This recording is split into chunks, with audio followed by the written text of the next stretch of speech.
The Bear Essentials podcast gives older bears a place to gather for real talk regarding topics and issues that they can relate to. Here at The Bear Essentials, we aren't just having conversations. We are looking to provide actionable intelligence through real-life experience and expertise of our guests. Our mission is to build a strong community that elevates and motivates people to go beyond their limiting beliefs by helping them realize that getting older is not an excuse to hibernate on their goals, but a reason to work harder. Hi, everyone. Thanks for tuning in. I am your host, Charles Wallace. Today's guest is an unstoppable force of inspiration. He is a leadership coach to modern-day warriors and the founder of RMF Coaching. Trust me when I tell you, this interview will leave you feeling extremely motivated. So, without further ado, let's jump into my interview with Trevor Martin. But first, a word from our sponsor. Wolfinger Consulting, experts who have achieved real results for their clients, including complying efficiently and successfully with overwhelming discovery orders, passing difficult third-party security audits, and deploying bleeding-edge technology platforms to control and preserve corporate information. Let them show you what Wolfinger Consulting can do for you. Be sure to check out their webpage at wolfingerforensics.com. Hey, Trevor, how's it going, man? Thanks for doing this. I appreciate it. How you doing? Man, I gotta tell you what, I am doing well. So I'm a little tired, but you know, life's busy, and crazy, in fact, but it's a good kind of crazy. It's a good kind of busy. So I'm extremely blessed, and I'm very, very thankful for that. And I got to tell you, I'm honored to be here. So I really appreciate you reaching out. Yeah, I was happy when you accepted. I couldn't wait to get you on because, for those of you that don't, I want to let Trevor introduce himself, but I just have to say right off the bat, Trevor's the kind of guy that his LinkedIn posts that I see, I usually read them and I want to go busting through this brick wall behind me, man. It gets me fired up. I love it. So on that note, Trevor, I'll let you introduce yourself. You'll do a better job than me. Hey, brother, I appreciate it. Well, for those of you tuning in, my name is Trevor Martin, and I am the founder of RMF Coaching. That stands for Refine, Move, and Forge. And pretty much what it's all about is it's leadership coaching for entrepreneurs, for the modern day warrior. So I enjoy helping other people, and other individuals break out of their shell and understand that the true greatness, that power within, all you got to do is ignite it, baby, and the sky is the limit. And how do I know? Doing it myself. So, man, it's a journey, and I'm loving it. Yeah, and let me just start right now by saying this. I was thinking a bit about what you do, and I came up in my head. I went, you know what it is, man? It's respectful aggressiveness. And yeah. I think we lack that as men, especially in our society today. I feel like if you show any type of aggression, it seems to be a little bit off-putting sometimes. And the way you do it, it comes across very authentic. And it comes across in a way that it makes people want to be aggressive in pursuing their goals and their dreams. So what made you want to get into this? Well, I got to tell you, there's a couple different things. And one of those has to do with my past. So when we think of, to your point, that respectful aggressiveness, I didn't have that, my entire life. A lot of my childhood and especially into high school, man, I was skinny and I got picked on, I got bullied, I got pushed around. And I did not stand up for myself when I should have, right? Definitely didn't stand up for others because I wasn't standing up for myself. So, and I can remember thinking, as time went on, I wish there had been somebody that had said, "Hey, Trevor, come here, let me talk to you for a second. Hey, it doesn't matter your size, brother. It doesn't matter. You can do it. All you have to do is say, I'm going to, and then take steps to make it so that it's really that easy." So that part of my history that really started to form, or really started to build in here, when I finally found out that I truly enjoyed helping other people.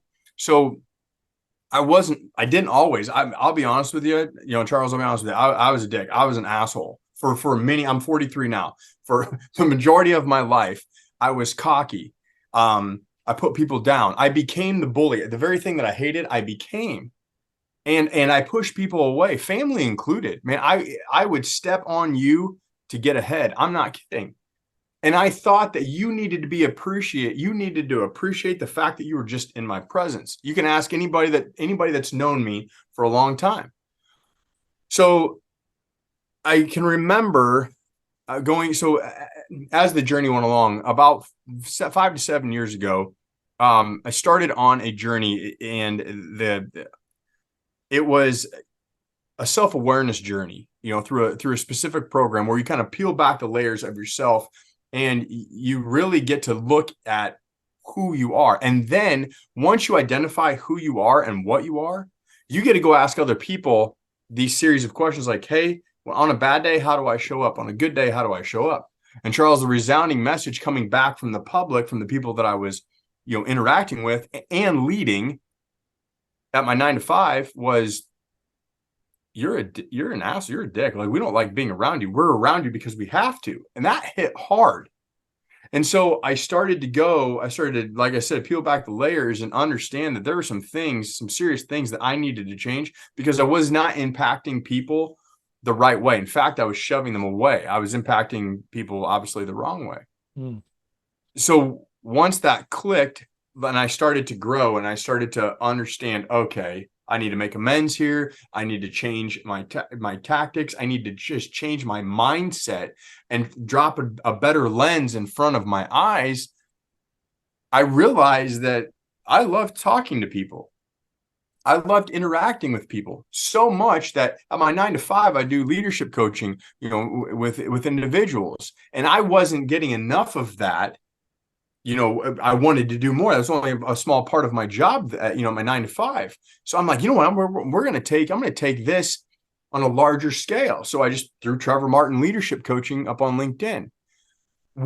Charles, what I wasn't ready for was, I knew that I wanted to do it. I knew that I wanted to be there for people, and I wanted to elevate them, encourage and enable, and just say, you can do it. Let's map out some battle plans. Let's get to work. What I wasn't ready for was the people that are like, yeah, me. And then it built, brother, to the point where I'm like, all right, time to form an LLC, and RMF was born. That's amazing. And I definitely want to get in. I mean, look, I get to see more of the finished product now, but what I can see is that you haven't lost some of that aggressiveness, but in a good way. I feel like you're channeling it better now, which is which is fantastic, right? Thank you. Mean, and I told you before we started, I see a lot. I'm a little older than you. I'm 51. I see a little bit and a lot of myself in you in a lot of ways. But it's funny that you say the part about not being ready for everybody that wants it, man, because Trevor, I think we're desperate for it, man. I think as a society right now, we're desperate for men, women, just to step up and be leaders. People need it. What part of you right now, though, is like, are you, how do you feel with that responsibility? Because I got to tell you, the success you're having, and when I see your posts, you are being looked at as a role model, my friend, and you're leading a lot of people that you may not even be interacting with directly. How does that kind of come across to you? How do you handle that? It's heavy. So it's you got to keep your pride in check. So, right, there's pieces of me, there's pieces of the, I don't know, shadow Trevor, however you want to say it, right, that are still there. So you have to keep, first of all, that's heavy. I'm grateful for it, but I have to keep my pride in check. I have to make sure that I'm never like, yeah, that's right. You rely on my messaging. You want to hear from this. Charles, I'll be honest with you.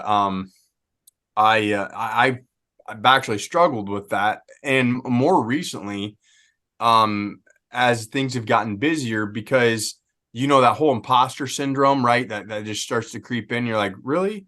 Like, the messages that you're sending out to other people, are you living them? Like, do you, and not only that, Charles, but do you believe the words that you're writing? And sometimes, no, I'll drop a post and I'll go, oof, am I going to live that today? Or did I live did I practice the message that I just dropped for everybody to read? Knowing that other people are, to quote unquote, looking up to me, or using that knowledge, for the betterment of their lives, and trying to progress on the, towards their goals or their purpose. I hope and I pray that I'm doing that justice. I hope that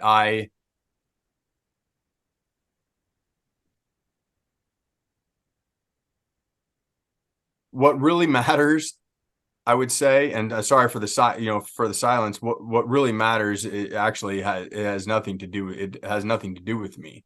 What matters is the fact that I hope that, even though they're my words, that people understand that no matter where they come from, the purpose behind them is to promote kindness, to promote positivity, to promote that positive passion in a very, very, very, very, very dark world.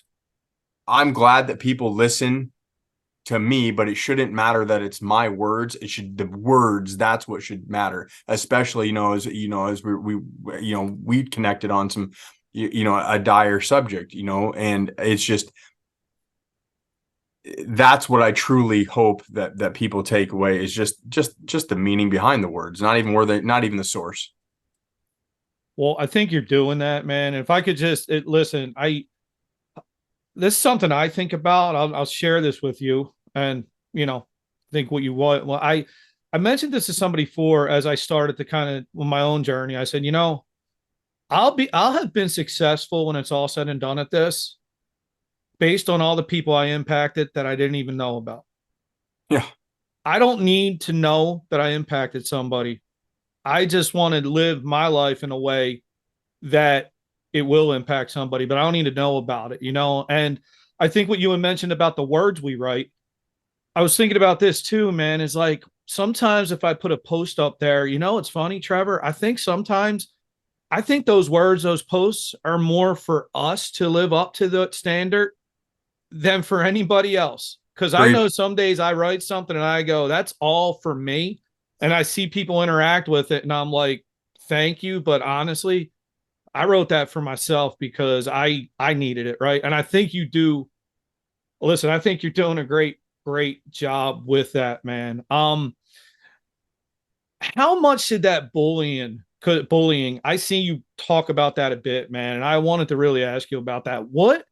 How much of that has really kind of made you who you are now? I appreciate that question. I do, a lot of it, actually. So I'm gonna, what you see, the ink, the build, all of that. One day I vowed, I'd had enough, and I said, I'm only going to be scrawny for so long, and I will make sure that one day when I meet people in the hallway or on the road or on the sidewalk, that they move for me. I don't move for them. They will see me coming and they'll go, oh, I better get out of his way, right? And I made it so, because I was so tired of being cast aside, being pushed aside. Now, did that make what I built and the purpose for building it right? Absolutely not. Not at all. Should I want people to move for me? No, not at all. But the bullying, that mentality, that being pushed down, pushed around, smacked around, beat around, whatever, for so long, had enough. I was going to build something to the point that nobody was going to mess with it. The problem with that is that as you continue to build, as you continue to look in the mirror, as you continue to go, yeah, that's right, nothing's going to mess with me today. What? Yeah, I'm a warrior. I'm a badass. Nobody's going to touch this. The problem is then you become all consumed with self. You're self-absorbed. And now, instead of leading with kindness, instead of opening your heart and trying to help other people out, no, you shut people out. You're like, no, you're too weak. You don't belong next to me. No, you're not in my inner circle because you can't do what I built this. See me? Yeah, you can't do it. You're not mentally strong enough. Get out. And you're lonely because nobody wants to be around that. So yeah, that the physical part, everything that, I mean, it had a direct impact. When I started to write and open up about personal stuff on LinkedIn, that was really hard to do, especially the bullying part. And to be honest, I've only got two. I did a podcast on YouTube called I Hate a Bully. I've got several of the episodes written on LinkedIn, but I'm going back and I'm airing them on YouTube. And I've got episode 2, and there's about a month gap because it's been hard, Charles, to film episode 3. Because I hate going back into time to my scrawnier self about when I did get beat down. So it's a process, and it's a journey, opening up and talking about that stuff. But what's awesome is, as I open up, as I talk about it, there's so many things that I'm learning about myself and so much more work that I need to do. And it just, the opportunities on self-growth right now are pretty much endless. Yeah, they are. And listen, I mean, a little slightly different, and I had a post a couple weeks ago about this. I even think you may have commented, or you might have had a post and I put a comment up there, but it talking about what you just mentioned about having to, I tell people now, I keep when I look in the mirror, I see that fat 267-pound waist that I was, right? And I actually need to keep him in the mirror, because when I see him, I make sure I'm going to stay away from being him. But then I have days that I like to go back to those dark places, man. Like, I'll sit there with a pack of cookies on the table while I work, and I laugh because I'm like, I made those demons, and you can't do anything to me anymore, man. I said it. It's my house. I live here. I own it. Get the F out. Right. Like I get what you're saying, though, because it took me so long to come to the point where I had to. Everybody says they want to do self-reflection and look in the mirror, Trevor. But the funny part is, a lot of people, once they see it and they realize it, they're so petrified of what they see. Yeah. And the fact that they'll run. Yeah. But the fact that you're even willing to do it, man, I give kudos to you, man. I mean, it's such a journey, and you're leading again by example. You really are. So I want to ask you this. Obviously, your persona I mentioned about the, respectful aggressiveness, right? Yeah. How much of the exterior is the interior? Because when I read what you write, it's definitely a paradox. Because when I see you and I see your persona, I go, yeah, that dude ain't writing those words. It's so thoughtful and so introspective. It doesn't fit the exterior. So is that on purpose, or is it more who you are inside? The exterior is just what we see. It's more who I am. And I have never ever been asked that, and I appreciate, which might be a shocker, but I really appreciate I appreciate that question. So it's me. It's more about what's on the inside, because I'm not gonna lie to you. Like, there's a little kid in here. There is. And I'm very, very much into art. I love drawing. And that's where a lot of the ink, that stuff comes from, right? I've got a graveyard on this sleeve right here, and there's tombstones that represent things put in the dirt, right? Mm. Personal battles, struggles, right? I got a tombstone for it here, you name it, and adding them. So there's that appearance, right? That's just part of that's all part of my journey, right? It's mapped right here. It's part of who I am. The stories I haven't been asked like, hey, things don't seem to match up. The stories, my imagination That's why I like the Bear Essentials. I like that caught me. The imagination behind it, the joy you have to have had or have in creating that stuff. Like, yes, that's awesome.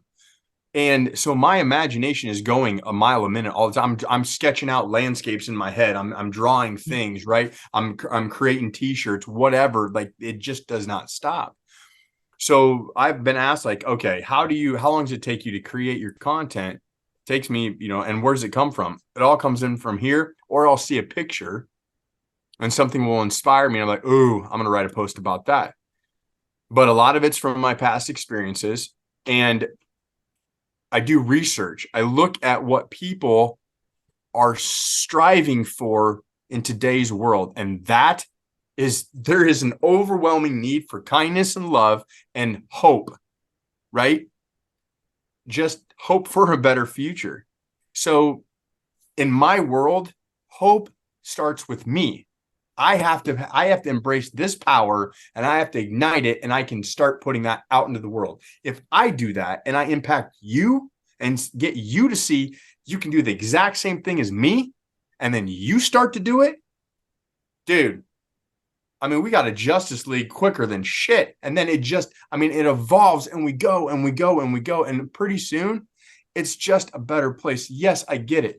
It might be slow moving, but all of that,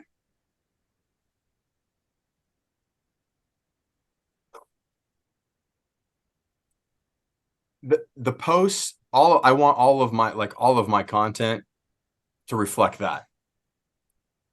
And so it's all just a little kid typing away up in here, sketching away with a pencil and a pad. Dude, you're doing it, man. You really are. Like, honestly, man. Hey, listen, I'm smiling and laughing here, man, because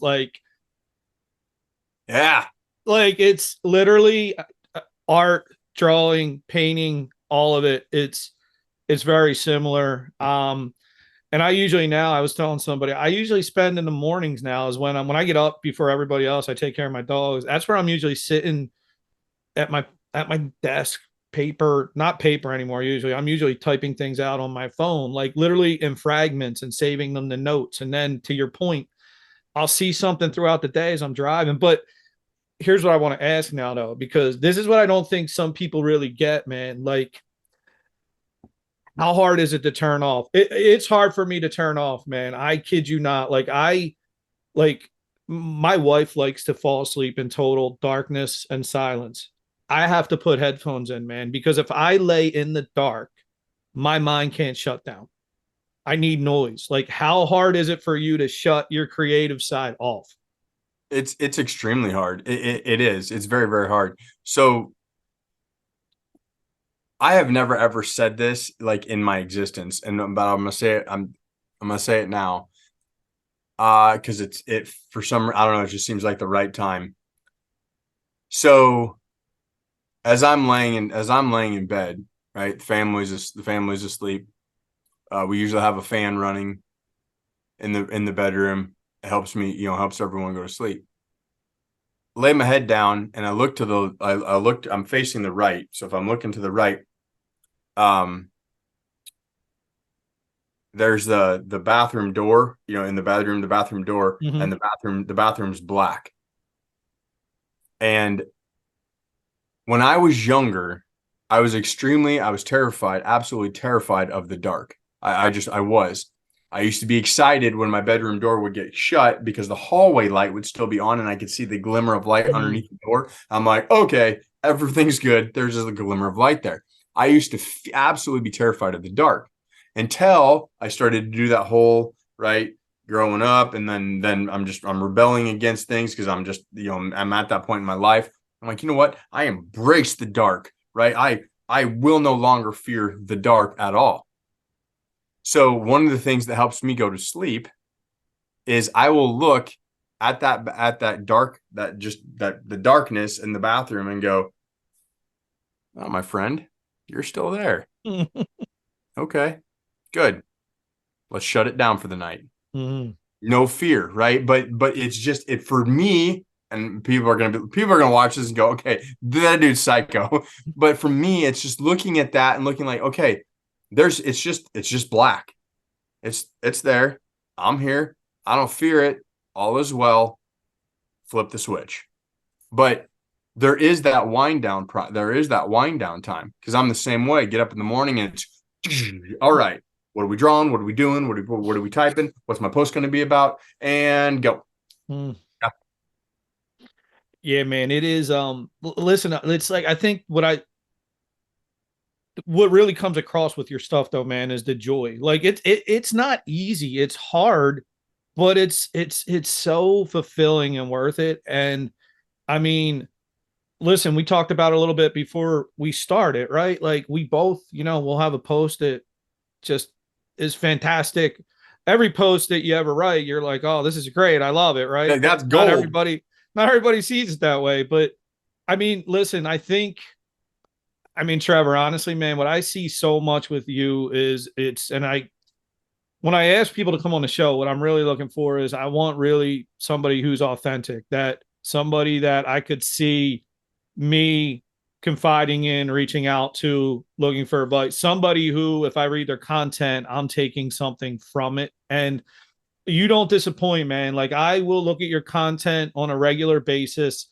And every time I go, you know what? Yeah, he brought it again today, man. And it makes me feel better. And that's all I can ask for, man. I think if it's impacting me that way, I'm sure it's impacting others that way. What's the end game though, man? People ask me this too. What's the end game? Like, what are you hoping to take it to? What do you want to, where you want to go with it?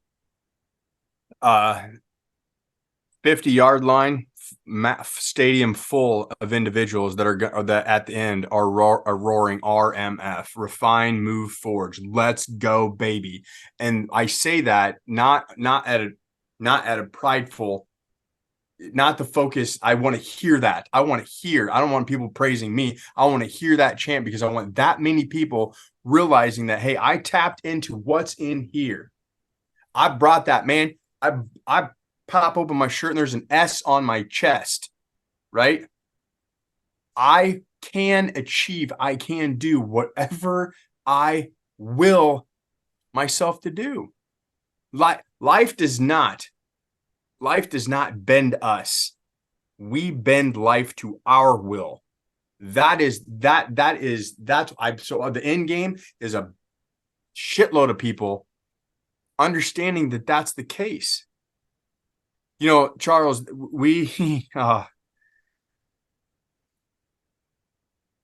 don't know. I go back to, like, I think of our youth, and in October, I'm speaking in front of around 500 high school students, and the message is going to be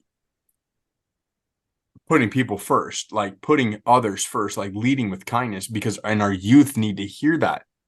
They need to. Constantly, it's like, hey, you need to do this. If you want to be successful, you have to do this. The world says you must do this. Society says do this. Hey, you need this. You need these jeans, these shoes. You need to look like this. By the way, if you don't, then you're over here and you are already deemed a failure. Fuck that. We need that. There's so much negativity that's flooding that, flooding all the kids. We need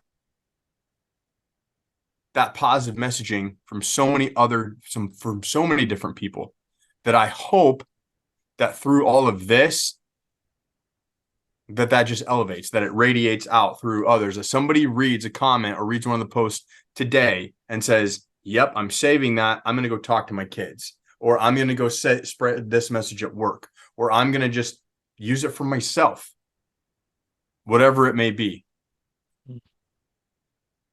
Listen, I think what you're saying, especially about the youth, is so important, because, and I want to plug you here. I want to ask you, can you stand up for a second? Yeah, hold on. I'm going to move this back. Right there, Trevor.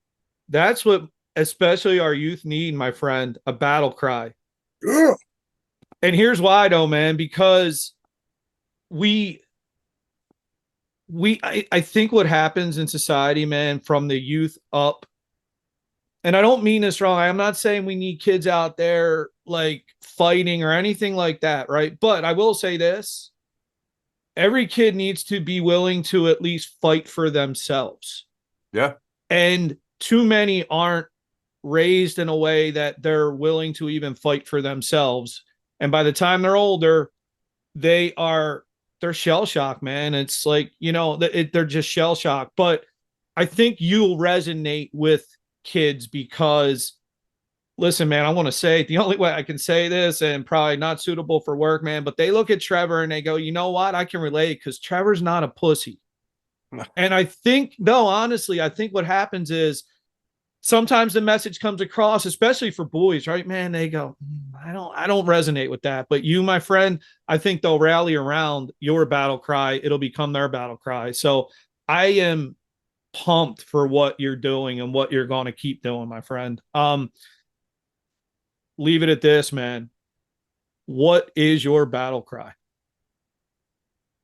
Yeah. So my battle cry, and a lot of people probably know this from following me, but I usually close out all of my posts with, as always, stay strong, stay hungry, just do, and give no quarter. And all of those things put together, that's my battle cry, right? That is underneath that's the creed underneath the banner that I fly and the flags that I fly. And the last thing, give no quarter. I am not in any way, nor have I do I promote violence? What I mean by give no quarter is we don't back down from our goals. We don't back down from our obstacles. We also don't back down from the bullies. I saw about 4 different posts on LinkedIn, mainly men targeting women, but in a sexual fashion or something like that. That's bullying. Like, we don't back down from that shit. I'm not promoting violence, but you stand up for yourself. You say, listen, there's no need for that here. There's no room for that here. And to your point, talking to, look, the people the kids that might connect with me in the school and say like, man, that's a badass right there. I'm going to listen to him. I hope the bullies listen too, more so than anyone. I hope the bullies listen and understand that the actions that they have, the actions that they commit last lifetimes. And I hope that they understand that it is 100% okay to love and to lead with kindness. It absolutely is. And I hope that as always, stay strong, stay hungry, just do, and give no quarter. I hope that people realize that all of it rolled up into just one ball of energy has to do with elevating others to a better place. Listen, Trevor, I say to you, man, like, you are raising people to a better place. And I'm fortunate. I feel fortunate that I met you. I say this about a lot of people I have on here, and you are definitely part of this group now that I say I am so proud that the people I have on this show make me better. You make me better. I appreciate that, brother. With that being said, I follow Trevor on LinkedIn. Trevor, where else can people find you at so they can get all of this great energy that I get to see on a daily basis? Well, hey, I appreciate that, man. So I'm on LinkedIn. I'm also on Instagram, and I'm on YouTube as well. So I've got that. That's where Way of the Warrior is housed. And so, yeah, that's where you can find me. Just look up my name. Well, Trevor, this has been fantastic. I could not wait. This is actually later in my day, everybody, but I got to tell you, this is one of the few times. There's been a few people, but Trevor's definitely been one where throughout the day I've been like, oh yeah, I can't wait to talk to Trevor. So Thank you. So thanks, Trevor, for joining. I appreciate it. I'm sure this is going to resonate with the audience, and I'm just going to leave everybody with this. Take what Trevor's saying, because you all do need a battle cry, and you all need that battle cry to help elevate others. Lead with love and kindness, and look to people like Trevor as an example. So thanks again, everyone. Thanks for tuning in. Take care. Bye. This has been the Bear Essentials. Thanks for listening, and remember, never hibernate on your goals.